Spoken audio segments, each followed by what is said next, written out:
The sea is an eternal presence that has existed on Azeroth since its inception many years ago. Once encircling the supercontinent of ancient Kalimdor, it now fills in the many gaps between the landmasses of the world, allowing for rapid exploration by the mortal races, but also hiding many secrets. In the millennia of eroding, shattering, and wasting on the surface, oceans are a setting both calming and unforgiving, and what has accumulated below is largely a mystery. And yet, exploring the coasts of Azeroth can tell us so much about what, or who, is exerting influence from the deeps. The Lovecraftian horror N'Zoth is perhaps the most infamous of these powers, an old god who came to the forefront in the modern WoW expansion Battle for Azeroth, released in 2018. However, many fans, especially those who prefer the original style of storytelling and lore, found the buildup of N'Zoth as a villain and his anticlimactic defeat to be something of a letdown. I don't claim to be an expert on retail lore, but what I do claim is that there is much more to delve into with this story than just a fancy dagger and a magic necklace. Today, I want to shift your paradigm on this infamous character by going back to where it all began, the era of classic WoW, where the world was just beginning to set the stage for this Corruptor. How far has his influence spread? What was he scheming during this time? I'm here to give you a lot to think about by combining both the holistic view of the old gods and specific clues from the classic era.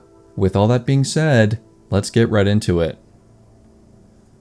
Over 100,000 years ago, primordial Azeroth was in chaos. 4 old gods spread across the planet, unchecked except by their own bickering. Cthulhu, the god of madness, festered in the southern wastelands. Yogg-Saron, the god of death, reveled in the northern tundra. Y'Shaarj, the god of fear, and the supposed leader of the 4, dominated the heart of Azeroth's landmass. And N'Zoth, simply known as the Corruptor, spread to the eastern reaches of the world. The 4 elemental lords and their minions were also running rampant here, making for a messy eon of alliances, betrayals, wars, and upheaval. The arrival of the Titans and their ordering of the world fundamentally rewrote this eternal struggle, and resulted in the old gods being confined to enchanted prisons and the elementals being sealed away inside a dimension known as the elemental plane. Y'Shaarj was even torn from the crust of the world and destroyed, though at great injury to the planet. As we know in classic WoW, none of these prisons held up forever. The insectoid Silithid managed to break through the scarab wall holding back Cthulhu,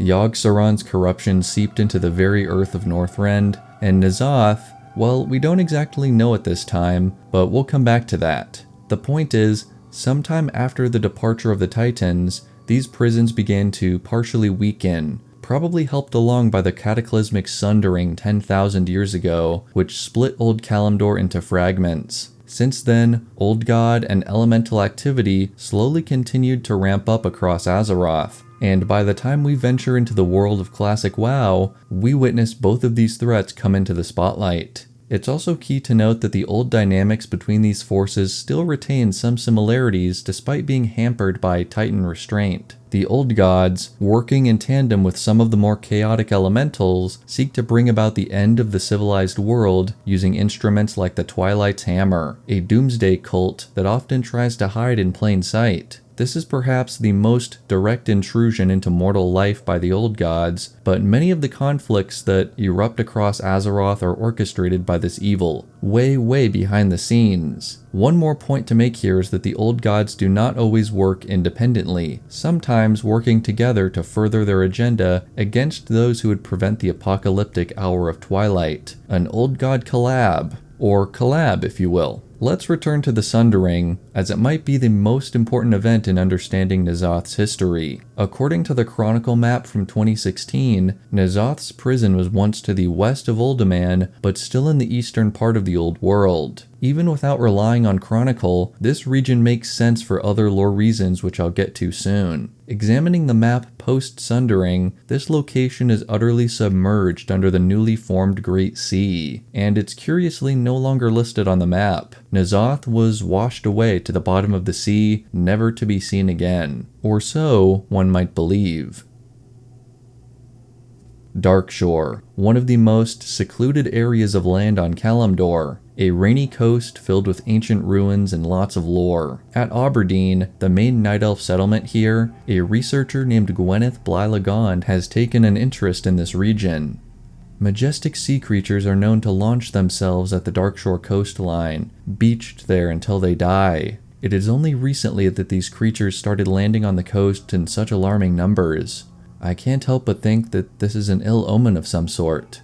After retrieving samples from a few beached creatures nearby, the quest line becomes much more open-ended, and throughout your travels in the zone, you can collect nearly a dozen samples from various carcasses and bring them back as evidence. Gwyneth never reaches a firm conclusion on this mystery, but there are other clues we can piece together from the dialogue. The bones you have are from gentle sea mammals that are known to inhabit the waters surrounding the base of Teldrassil. The idea that they might be fleeing the area around Teldrassil is disturbing. With the birth of Teldrassil, sea turtles have been seen in ever-decreasing numbers. I have heard of the kinds of carriages found on the back of the turtle you found. Those, I do believe, are Naga carriages, used both in battle and in transportation of their supplies onto land. For Night Elf adventurers, this is perhaps the first mention of the Naga, a mysterious race of fish folk that have begun to surface recently. We'll come back to the Naga for sure, but I did find this to be an interesting piece of lore. Many of the other clues point to the New World tree, Teldrassil, as the reason for these strange occurrences. Indeed, the primary story in the Starter Zone focuses on similar anomalies. Without the blessings of Alexstrasza and Nozdormu, Teldrassil's growth has not been without flaw. Strange beasts have been reported arising from the very ground of the tree, and crazed furbolgs attack passing travelers. While not confirmed until much later in time, we are already seeing hints of the heart of the corruption here, and yes, it is Old God in nature. In Wrath of the Lich King, we learn of a very similar story, Andrassil, which was grown in Northrend, but without the blessing of the dragon aspects, it became vulnerable after its roots touched the influence of Yogg-Saron. This was also the instant in which the Emerald Nightmare was created. And even after the tree was felled, this dark link between the old gods and the dream remained. It is unsettling to see the parallels here in northern Kalimdor. Roots stretched deep below the cold water, perhaps reaching something of incomprehensible power and taking in corruptive energy. We can't fully attribute this to N'Zoth, but it was established as early as 2010 that Yogg-Saron and the mysterious third old god N'Zoth may have collabed in infiltrating the dream. The third old god is N'Zoth, and we've suggested, I think directly, that he was the critter responsible for the spark of the Emerald Nightmare. Even during the cleansing of Aranicus from the Nightmare in Classic WoW, it is possible N'Zoth is referenced. My redemption? You are bold, little one. My redemption comes by the will of my god. Corrupting the Emerald Dream is certainly an impressive feat, but we're just getting started, and there's something much more pervasive that's been controlled by our unseen Corruptor for millennia.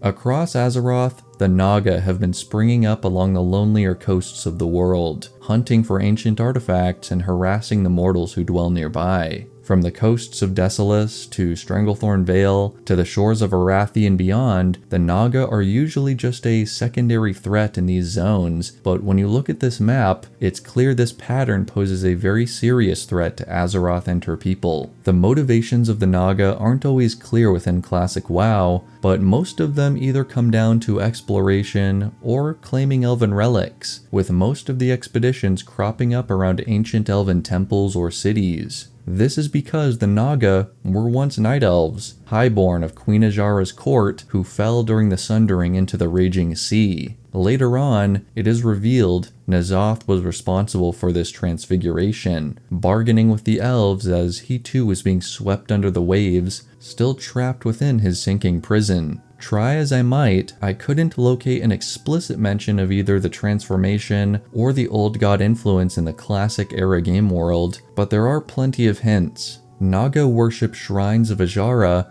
which now depict the queen as a serpentine goddess much different than her highborn elven form. An unused library book only found in the game files also says the following. Azshara and her followers were dragged down beneath the raging sea by the well's implosion.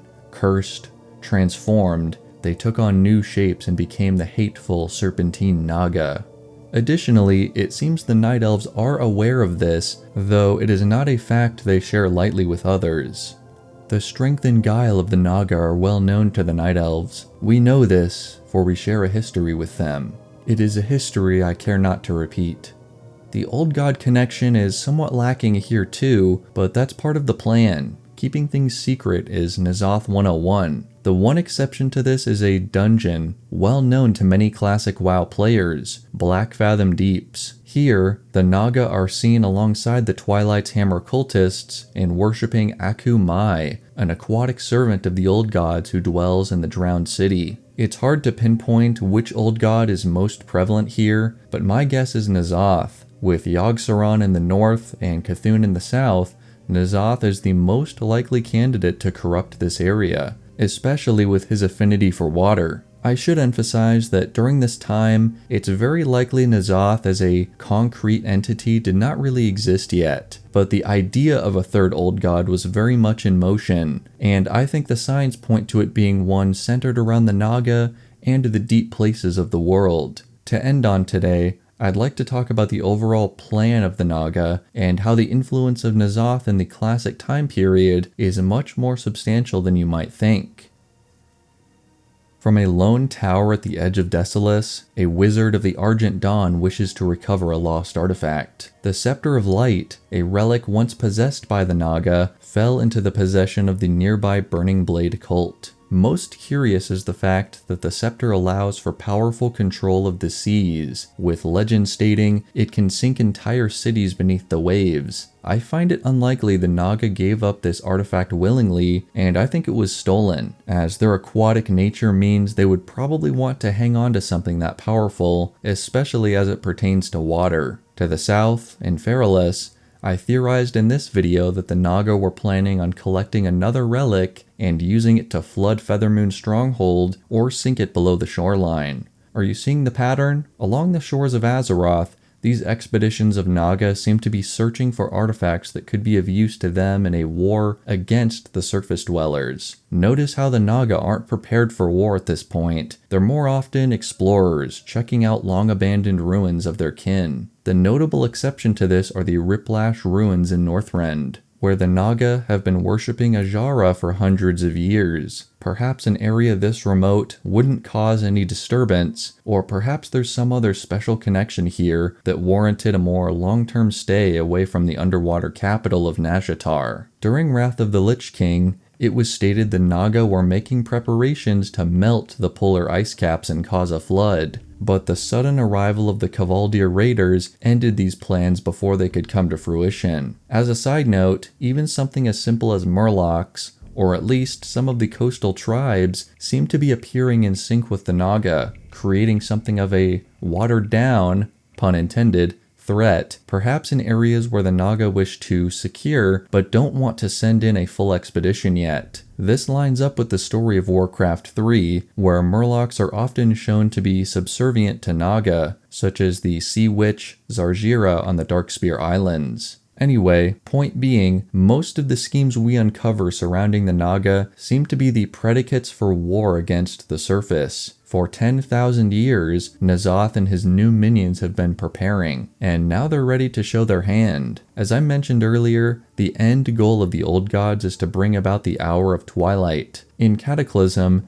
Deathwing and the Elementals ended up being the main antagonists trying to bring this about, and the Naga ended up being more of a secondary threat for another 7-8 years before Azshara and N'Zoth rose in full. With all these clues present in Classic though, it has me thinking what it would have been like if this was truly the prologue to war, with the fall of the Lich King, or heck, even earlier at the end of Vanilla WoW, presenting itself as the perfect time for N'Zoth's vengeance. The creepiest part of all of this has to be the potential reach of N'Zoth. Black Fathom Deeps, Nazjatar and the sunken Old God prison, potentially the sea below Teldrassil, even smaller pockets of corruption like the Arathi Highlands or the wetlands, which I theorized about in this video, could be symptoms of N'Zoth's parasitic extent. In classic WoW, we're all so caught up with Cthulhu and his Silithid armies pushing into Kalimdor that the bigger picture is overlooked. An even darker presence, unstoppable beneath the waves, seeping into every corner of Azeroth. N'Zoth is known as the Corruptor, or sometimes the Deep One because of his aquatic domain, and it's also noted that he's one of the weaker old gods. Perhaps this is all part of the plan. Strength is less important when playing the long game, and N'Zoth has most assuredly done that, preferring to spend 10,000 years away from the world rather than rush out ahead of schedule. Instead,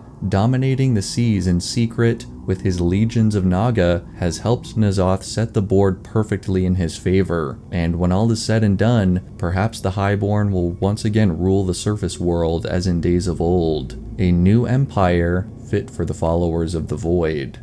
Thank you all so much for watching, and until next time, may the Force be with you.